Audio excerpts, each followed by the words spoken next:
Boys, welcome back to the show. Congratulations on the win today. Orchi, talk to me. Another solid performance, clean sheet, and more goals. Yeah, Ange Ball grows. It gets better week by week. Mate, everything you just said, I agree with everything that. Obviously, I was devastated when we sold Kane when he went to Bayern Munich, but I was even more devastated, I've got to say, in the summer when Chelsea got Pochettino, because I really wanted Pochettino back. I thought he's the only one who's going to get us playing to the way we were playing before. I was really unsure about Ange, but he's week by week. He's definitely winning me over. Obviously, pre-season as well, the stuff that he was saying, the way some of the games that we were playing. When you're a Spurs fan, you do not dare get your hopes up. But I have to say, I can't help but getting my hopes up because it just the simple fact of you look at how someone like Bissouma is flourishing under him. It's just really fantastic. I mean, today this was a typical kind of game where last season under Conte and even Mourinho, where, like you say, we would have first half we would be non-existent, probably go a couple of goals down, and then second half we have to try to battle to get back. Whereas I felt majority of that game we bossed it. We looked really comfortable. As you say, I think the beginning of the second half, Bournemouth started to come back a little bit. And that's the one point where I was screaming, saying, why is Richarlison still on the field? Get him off, put Son in the middle, and stick, Perisic on the left. And literally within a couple of minutes, he did that. And as you said, that definitely shored us up again. I think Sarr started to look a bit not tired, but he was being more and more ineffective. So he took him off and put Højbjerg in there, and he definitely shored things up in midfield. And we started bossing again. After that, Bournemouth didn't really trouble us at all. This was a game where I felt comfortable from start to finish. Maybe not the start, but certainly after about 10 minutes, that I felt right. If this continues like this, we're going to win this game. And I don't remember a game last season where I felt that. And it's just so great feeling that from start to finish, or from early in the game till the final whistle, where you feel like your team is bossing the game. They're having the better chances. They're creating a lot of chances. I mean, we missed quite a few chances in the first half. If Harry Kane was in that team, we could have won this game 5-0 probably, with the chances that we had. I hear where you're coming from there. Dan, do you concur a lot with what's been said there by Orchi? Yeah, I 100% agree. This is one of the first games that I've actually seen, like, in a long, long time, that I'm actually able to sit in the back of my chair and relax while I watch Tottenham. I ain't done that in ages. Every game I've watched of Tottenham, I'm on the edge of my seat. Oh, my God, we're going to concede. Oh, my God, it's going to be 1-1. Every game to the last whistle. And then it's always like a relief at the end. I was relieved by, like, the 60th minute. I was like, oh, this game's ours. Seriously, it's like a complete breath of fresh air. It was like the Tottenham fans were chanting, we got our Tottenham back. And it's honestly lovely to see. I don't think we're going to do, in terms of trophy, title chases, trophy chases, anything. I don't think that's going to happen this season, but it's a process, right? This will be the starting blocks of a process. If our fan base backs the manager, if our owners back the manager, we could be seeing something very special here. And I also wanted to put out an unpopular opinion. But if you take out Manchester City's midfield, I think, all right, this is going to get a lot of people mad, but I think we've got the best midfield in the Premier League. If you take out Man City's midfield, I think we have the best midfield in the Premier League. With Bentancur fit. You think it's better than Arsenal's with Rice and Partey and Jorginho? 100%. With Bentancur fit, that midfield three, Bentancur, Bissouma, Maddison, come on. You think what about Chelsea's is new as well, but Lavia, Caicedo, Enzo, and Kunku when he's fit. You think Bissouma, Caicedo is nothing compared to Bissouma. Caicedo was what Bissouma is what Caicedo thinks he is. Bissouma is what Chelsea fans think Caicedo is, and we paid 25 million for him. I'm telling you, the rest of the season. Obviously, games. Yeah, but if they continue on this trajectory and Bentancur's to come back still, let's see how Bentancur comes back, because look what happened with Kulusevski. He's not been the same player since he came back from injury. Like, This is another point I want to make. Like Kulusevski, all right, he got the second goal and he does some good runs and stuff, but he's still not the player that he was that first half a season when he came to Spurs. And that concerns me a little bit. I don't know. It's just since, he had that injury where he was out for a while. And then he came back and he just hasn't come back the same player that he was before that injury. Like maybe with he is the same player. Kulusevski is the same player. It's just the one trick has been found out. And when people know where you're going, it's easy to telegraph that kind of movement. For me, Kulusevski, I think the goal kind of covers a lot of his cracks. I agree with you. I think he hasn't been that same, like to the same level, but he's been the same player in my opinion for Spurs. I just think Kulusevski crosses going to nowhere. He's always looking to cut in on his left. Now, granted, he was pretty strong on the ball a couple times, but I just want to say, Dan, I love the enthusiasm. I want you to be right. I think it's a little early to say that, but what I will say may not be a popular opinion. James Maddison is the signing of the summer. And I don't know, there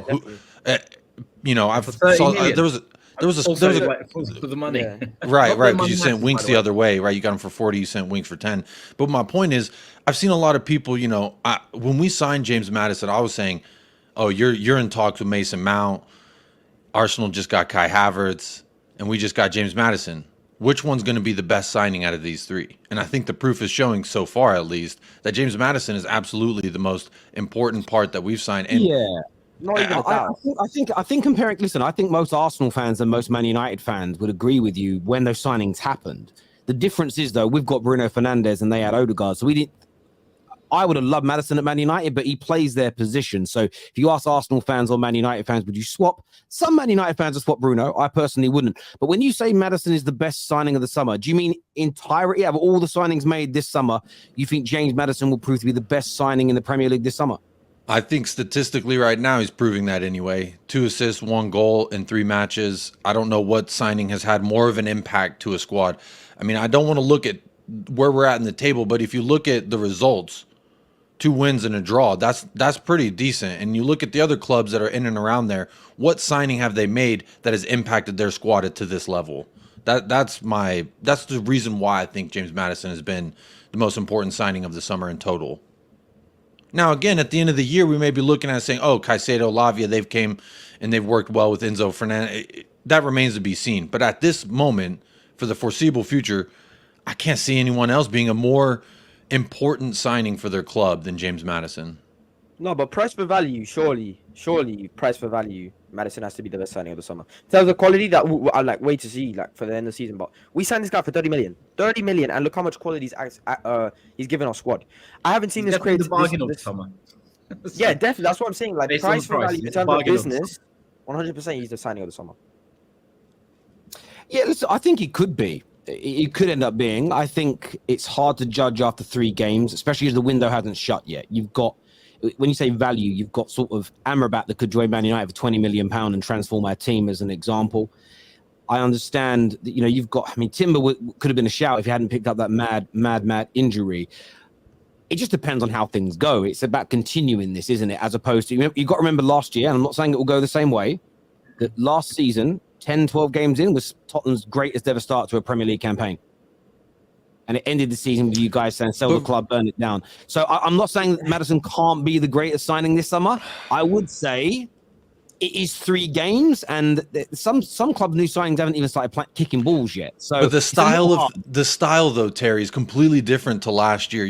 I agree. Last year we were having the most phenomenal start that we've had, but every Spurs fan was sitting back saying, we're not playing well. We're getting lucky in a lot of these instances. We're conceding when we shouldn't be conceding. There's holes all over the pitch. So I thought, from a Spurs fan perspective, there was no way that we all thought we were going somewhere last season based off the 10-game start that we had, because we all saw the holes there. It was pretty evident for everybody to see. I think now why we're a little bit of a different tone is 3 matches in, this is a completely different Tottenham. I do agree with what you were saying there at the beginning there, Terry, about don't take the pressure off the owners either.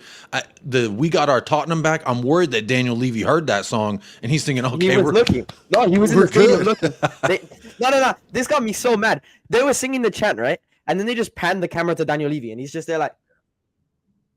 Well, that's why you have to. I punched my TV. That's why you have to be mindful as Spurs fans to celebrate well, but keep that pressure on them, because you know what Daniel Levy will do. He'll go, well, we've got Richarlison. You've got your Tottenham back. What more do you need from us? And that's when things start. That's when, listen, a couple of injuries and suddenly things may not be as good. You have to keep that pressure on. You know, Man United fans do it all the time. That we all get called out for this, but only some of us are guilty of it. My green and gold scarf, my anti-Glazer agenda remains even if we win the quadruple this year. We're not going to win the quadruple, but even if it did, I'm still Glazers out. It's not about short-term success or even winning things. It's about the overall way they run the football club. Too many Man United fans, though, you sign a big player or get a shiny new toy, or you win a few games and suddenly they care not about the ownership structure. And that's why they've got away with it for 18 years. It's why your club's got away with it for a similar amount of time. It's why Liverpool started to go backwards, because their fans defend them. And they can be mutually exclusive of one another, celebrating wins, praising performances, but still holding your ownership and your board to account. Those things can all happen exactly the same time. But listen, boys, I do agree that you guys are decent. I'm going to sit there and say this. As I said at the top of the video, I'm not changing my mind so far about who's going to finish where this season. It's still too early to tell.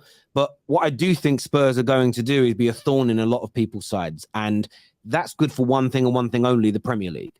Because suddenly you guys are in there. You're a team that could definitely finish inside that top 5. Let's see how other teams improve, what else they do in the market. It's going to be you're sitting top of the league right now as well. Some people are getting gassed with it. I mean, you could be 8th by the end of the weekend if all the teams below you win. But listen, it's better to be sitting top than not. Like, that's what I'm going to say. I'd rather be top right now than 8th or 10th or 13th where we are. I hear you on that. In terms of strikers, how are you all feeling about giving Richarlison more games to get his confidence back? I see you shake your head there, Dan. Or do you just want the club to go out and buy a top striker with that Kane money? Listen, I'm somebody that has been known to back this guy, and I've backed him fairly enough. Because for me, I thought we had brought in Richarlison to be a backup to Kane, and if that was the case, I was fine with signing Richarlison. Obviously, we signed them for an unreal amount of money, but now that I'm seeing that, I think Levy bought Richarlison thinking that Kane was going to leave now, and now he's had his striker to bring in and replace Kane. That is disgraceful. You cannot replace Harry Kane with Richarlison. He's not looking good at all.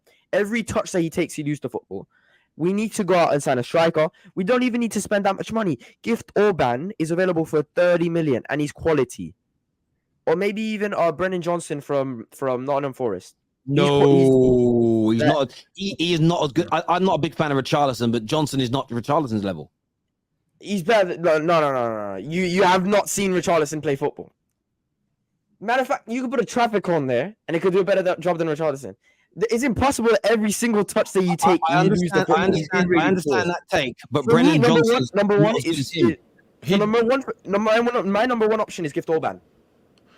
But in Richarlison's defense, he did have there was 2 decent backheel passes that he had. So not every touch went completely wayward. He had 2 decent touches, but again, Dan, I agree with you. It's not enough. He is not proving to be worth the money that we spend at this juncture. Just quite frankly, I've said from the jump, give him 3 starts and let's see if he can do anything to contribute to the game. And he has not done that at all. And I think, we got Fulham in the cup next at Craven Cottage. Then after that, we got Burnley. This is a good time to see if this guy still can give you something. But at this moment, the fact that we haven't even splashed the 30 million on a Gift Orban who could play anywhere up front, I don't necessarily think we're solely looking for a striker either. I think we're looking for anyone who can fit into the piece there. Ainge has said from the jump, he wants players who can play in any position. And that's what he's doing by moving Son to the striker position. We got to see it for 30 minutes today as opposed to 20 last week. So we're seeing these things starting to come along. And I've been worried about Richarlison. This was his chance. These were 3 starts to do anything, and he has yet to do so. The price tag is neither here nor there, because I mean, if you think about 60 million for Richarlison, what you're getting, people spend 60 million on Havertz, people spend 60 million on Mason Mount. So I ain't that concerned about the 60 million that went down the drain, especially when it ain't my money. I personally don't care about the money, but I do think that he needs a competition though. Absolutely. Even just purely to have competition to push him, to make him sweat a bit more. So that if he's not performing, then obviously he needs to get dropped. So we need somebody there. I think we do need to sign someone like, I mean, what I've seen of Gift Orban is phenomenal. So I agree with Dan. I'd love to see someone like that at our club.